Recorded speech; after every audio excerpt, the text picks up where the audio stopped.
किसी railway station के उस कोने में खड़े होकर देखा है जहां जनरल बॉगी आकर रुकती है? वो शोर, वो धक्का मुक्की, वो खिड़कियों से अंदर घुसते हुए लोग, क्या वो सिर्फ एक यात्रा की तैयारी है? नहीं, अगर आप गौर से देखेंगे तो आपको उन चेहरों पर एक अजीब सी बेबसी दिखाई देगी। वो बेबसी जो चीख चीख कर कह रही है, मैं जाना नहीं चाहता, लेकिन मेरे पास रुकने की कोई वजह नहीं बची है। स्टेशन पर खड़ी वो भीड़ दरअसल हमारे समाज का, हमारे सिस्टम का और हमारी नाकामियों का जीता जागता सबूत है। जब एक रेलगाड़ी अपनी शहर से, अपने गांव से सीटी बजाकर छूटती है तो वो अपने पीछे सिर्फ धुआं नहीं छोड़ती, वो पीछे छोड़ जाती है बूढ़े माँ बाप की पथराई आंखें, एक पत्नी का सूना आंगन और उन बच्चों का बचपन जो अब बिना पिता के सोकर बड़ा होगा। हम अक्सर न्यूज में सुनते हैं बिहार से पलायन, यूपी से पलायन, मजदूरों की वापसी। ये शब्द अब इतने आम हो गए हैं कि हमारे कानों पर जूं तक नहीं रेंगती। लेकिन कभी सोचा है कि पलायन का असली मतलब क्या होता है? पलायन का मतलब है अपनी जड़ों को खुद अपने हाथों से काट देना। पलायन का मतलब है अपनी पहचान, अपनी बोली, अपना मान सम्मान सब कुछ गिरवी रखकर किसी अनजान शहर में 2 वक्त की रोटी के लिए मजदूर बन जाना। आज का ये वीडियो कोई आम रिपोर्ट नहीं है। आज हम आंकड़ों की बाजीगरी नहीं करेंगे। आज हम जीडीपी और इकोनॉमी के बड़े बड़े ग्राफ नहीं देखेंगे। आज हम उस रूह को टटोलेंगे जो इस पलायन के नीचे दब कर करा रही है। आज हम उस सवाल का जवाब ढूंढेंगे जिसे 75 साल से सियासत की कालीन के नीचे छिपा कर रखा गया है। आखिर क्यों जिस मिट्टी में हम पैदा हुए वो मिट्टी हमारा पेट भरने के काबिल क्यों नहीं रही? आखिर क्यों हमारे नौजवान को अपने घर छोड़कर अपमान और जिल्लत की जिंदगी जीने के लिए अपने मजबूर होना पड़ता है? मैं हूं इकबाल हसन और आज इकबाल ऑफिशियल पर हम उस दास्तान को बेपर्दा करेंगे जिसे विकास की शोर में बहुत खामोशी से दबा दिया गया है। ये कहानी है परदेश के दर्द की, ये कहानी है आपकी और मेरे वजूद की। चलिए एक नजर आज के मंजर पर डालते हैं। आप अपने शहर के किसी भी लेबर चौक पर चले जाइए, सुबह के 6 बजते ही वहाँ एक मंडी सजती है। लेकिन ये सब्जी की मंडी नहीं है, ये इंसानों की मंडी है, हाथों की। हजारों हुनरमंद लोग लाइन में खड़े होते हैं इस उम्मीद में कि आज कोई ठेकेदार आएगा, उनकी कीमत लगाएगा। दिहाड़ी के चंद रुपयों के लिए एक इंसान अपनी पूरी ताकत, अपना पूरा दिन बेचने को तैयार खड़ा है। ये कौन लोग हैं? ये शौक से खड़े हैं। ये वो लोग हैं जिनके पास अपने गांव में खेत थे लेकिन पानी नहीं था, जिनके पास हुनर था लेकिन काम नहीं था। ये वो लोग हैं जो सिस्टम की फाइलों में सिर्फ एक वोट बैंक है, लेकिन हकीकत में ये इस देश के रीढ़ की हड्डी है। आज के दौर का सबसे कड़वा सच है कि हमारे देश में विकास की परिभाषा 2 हिस्सों में बंट गई है। एक तरफ स्मार्ट सिटी जहाँ मेट्रो है, मॉल है, चकाचौंध है, और दूसरी तरफ वो घोस्ट विलेज, वो वीरान गांव जहाँ अब सिर्फ ताले लटके हैं या फिर सिर्फ बुजुर्ग बचे हैं। जवान खून गांव से गायब हो चुका है। आप बिहार के किसी भी सुदूर गांव में चले जाइए, आपको वहां की गलियों में सन्नाटा चीखता हुआ मिलेगा। घरों में मर्द नहीं है, सिर्फ औरत और बच्चे हैं। ऐसा लगता है जैसे किसी युद्ध के बाद पुरुष मोर्चे पर गए हैं। लेकिन ये कोई सरहद की जंग नहीं है, ये पेट की जंग है जो पीढ़ियों से लड़ी जा रही है, न जाने कब तक लड़ी जाएगी। और इस जंग का अंजाम क्या है? ये अंजाम है कि जब किसी दूसरे राज्य में, किसी फैक्ट्री में आग लगती है तो मरने वाले अक्सर हमारे लोग होते हैं। जब किसी शहर में महामारी आती है तो सड़कों पर नंगे पांव, भूखे प्यासे हजारों किलोमीटर पैदल चलने वाले हमारे भाई बंधु होते हैं।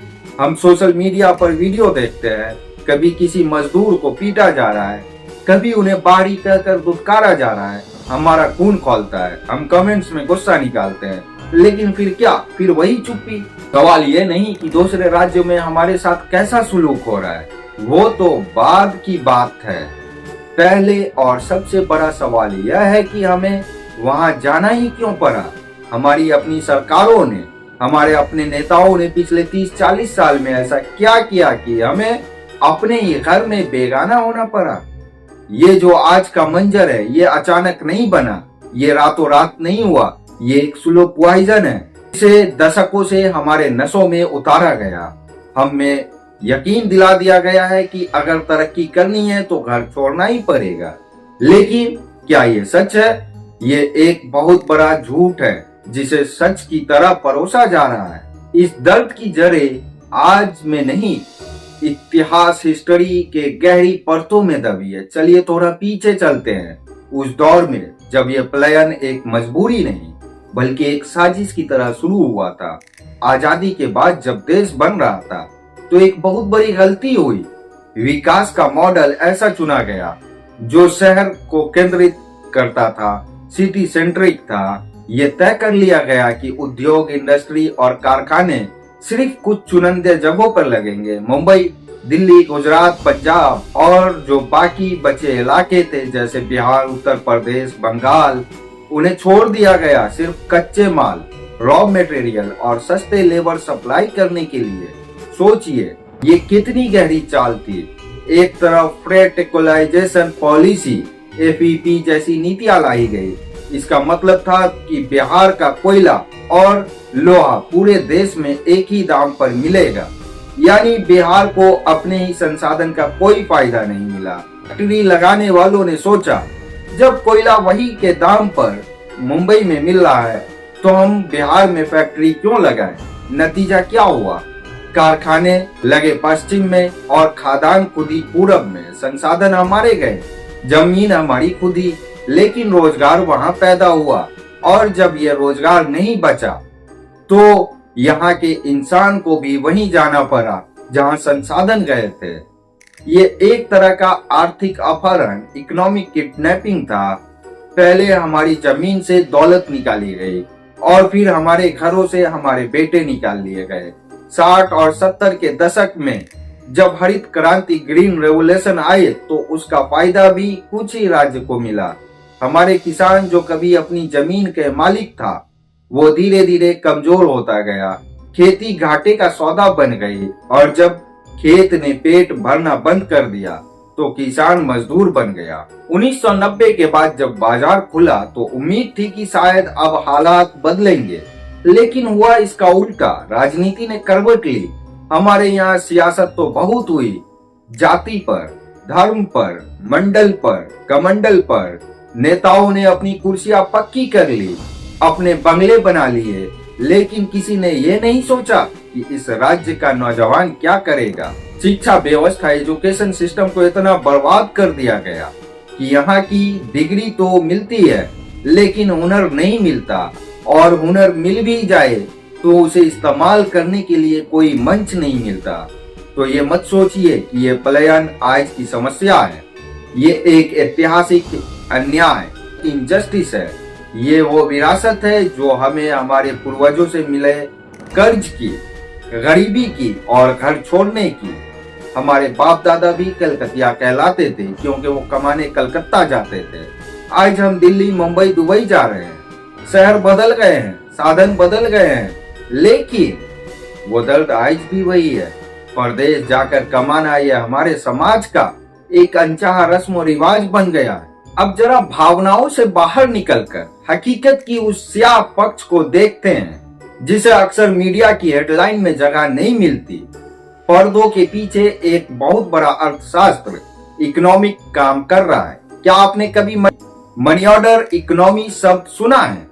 ये एक ऐसा शब्द है जिसे सुनकर हमें शर्म आनी चाहिए, लेकिन हमारे हुक्मरान इसे अपनी उपलब्धता बताते हैं। कहा जाता है कि बिहार और यूपी के लोग बाहर से अरबों रुपया कमाकर वापस भेजते हैं। बैंक के आंकड़े दिखाकर पीठ थपथपाई जाती है, लेकिन इस पैसे की असली कीमत, रियल कॉस्ट क्या है? इस पैसे की कीमत है टूटे हुए परिवार, उजड़ा हुआ बचपन और ऐसा समाज जहां बुजुर्ग की देखभाल करने वाला कोई नहीं। गहराई में उतरते हैं। सिस्टम चाहता ही नहीं कि पलायन रुके। ये कड़वा है पर सच है। और सोचिए, अगर बिहार या यूपी में ही सबको रोजगार मिल जाए, अगर यहाँ भी बड़ी बड़ी फैक्ट्रियां लग जाए, तो दिल्ली और मुंबई की गगनचुंबी इमारतें कौन बनाएगा, वो भी इतनी सस्ती दिहाड़ी पर। अगर गांव का मजदूर गांव में ही कमा लेगा तो महानगरों के ढाबों में, उनकी मिलों में, उनके घरों में सस्ता नौकर कौन बनेगा। ये पूरा का पूरा ढांचा, स्ट्रक्चर इस बात पर टिका है कि एक हिस्सा गरीब रहे ताकि दूसरा हिस्सा अमीर बन सके। ये आधुनिक दौर की गुलामी है, बस इसमें जंजीर लोहे की नहीं, मजबूरी की है। एक और पहलू देखिए, जनसंख्या, डेमोग्राफी। हमारे पास सबसे ज्यादा युवा आबादी है। इस डेमोग्राफी डिविडेंड कहा जाता है। यह हमारी सबसे बड़ी ताकत हो सकती थी अगर इन करोड़ों हाथों को सही ट्रेनिंग और यहीं पर काम मिल जाता तो हम चीन को टक्कर दे सकते थे। लेकिन हमने इस ताकत को बोझ बना दिया। हमने अपनी सबसे कीमती संपत्ति, अपने युवाओं को दूसरे के हवाले कर दिया। दूसरे राज्य हमारे युवाओं की जवानी का इस्तेमाल करते हैं, उनकी मेहनत से अपनी जीडीपी बढ़ाते हैं, और जब वो बूढ़े या बीमार हो जाते हैं तो उन्हें वापस घर भेज देते हैं। यानी जवानी उनकी, बुढ़ापा हमारा, मुनाफा उनका, जिम्मेदारी हमारी। क्या यह न्याय है? क्या इसी को हम संघीय ढांचा, फेडरल स्ट्रक्चर कहते हैं? डेटा बताता है पलायन करने वाले परिवारों की स्थिति में थोड़ा सुधार तो आता है। पक्के मकान बन जाते हैं, लेकिन सामाजिक तौर पर वो टूट जाते हैं। बच्चे की परवरिश ठीक से नहीं हो पाती, जिससे अगली पीढ़ी भी उसी चक्रव्यूह में फंसने को तैयार हो जाती है। ये एक ऐसा कुचक्र विस्कस साइकिल है जिसे तोड़ने की राजनीति, इच्छा शक्ति, पॉलिटिकल विल आज तक किसी ने नहीं दिखाई। तो दोस्तों, इस लंबी और अंधेरी सुरंग में अंत में नतीजा क्या निकलता है? क्या हम बस बैठकर अपनी किस्मत को कोसते रहें? क्या हम बस ये मान ले कि हमारे नसीब में तो यही लिखा है? नहीं, हरगिज नहीं मानना है। ये वीडियो सिर्फ आपका दिल दुखाने के लिए नहीं बनाया गया। इसका मकसद है आपकी सोई हुई चेतना को झकझोरना। पलायन कोई प्राकृतिक आपदा, नेचुरल डिजास्टर नहीं है जिसे रोका ना जा सके। ये इंसान की बनाई हुई समस्या है और इसे इंसान ही खत्म कर सकता है। सवाल पूछना शुरू कीजिए। अगली बार जब कोई नेता आपके दरवाजे पर वोट मांगने आए और बड़ी बड़ी बातें करे तो उससे मंदिर, मस्जिद या जात पात की बात मत कीजिएगा। उससे सिर्फ एक सवाल पूछिएगा, मेरे बेटे को मेरे पास रखने के लिए तुम्हारे पास क्या प्लान है? मेरे घर का चूल्हा मेरे ही गांव के कमाई से कैसे जलेगा? इसका नक्शा दिखाओ। हमें ये मांग करनी होगी कि रोजगार भीख नहीं, हमारा अधिकार है। हमें ऐसी नीतियां चाहिए जो शहरों को गांव तक लाए, ना कि गांव को शहर की तरफ ढकेले। हमें वो शिक्षा चाहिए जो हमें नौकर नहीं, मालिक बनाए। याद रखिए, कोई भी देश, कोई भी समाज तब तक महान नहीं बन सकता जब तक उसके अपने लोग अपने ही मिट्टी में बेगाने हों। घर छोड़ना एक विकल्प हो सकता है, लेकिन ये एकमात्र रास्ता नहीं होना चाहिए। उस दिन का इंतजार है, उस दिन के लिए संघर्ष करना होगा जब एक बेटा शान से कह सके, मुझे कमाने के लिए परदेश जाने की जरूरत नहीं, मेरे भविष्य मेरे अपने घर में महफूज है। ये लड़ाई लंबी है और ये लड़ाई किसी एक की नहीं है, हम सब की है। अगर आज इस वीडियो ने आपके दिल में एक भी सवाल पैदा किया है, अगर आपको लगा है कि यह आपकी कहानी है, तो इसे रुकने मत दीजिएगा। उन लोगों तक पहुंचाइए जो गहरी नींद में सोए हैं। चर्चा कीजिए, सवाल कीजिए और अपनी आवाज को इतना बुलंद कीजिए कि दिल्ली और पटना के बंद कमरों में बैठे सत्ता को भी शोर सुनाई दे। मैं हूं इकबाल हसन। मेरी कोशिश थी आपको सच दिखाने की जो आंकड़ों में कहीं खो गया था। मिलते हैं बहुत जल्द एक और कड़वे सच के साथ, एक नई दास्तान के साथ। तब तक के लिए अपने वजूद को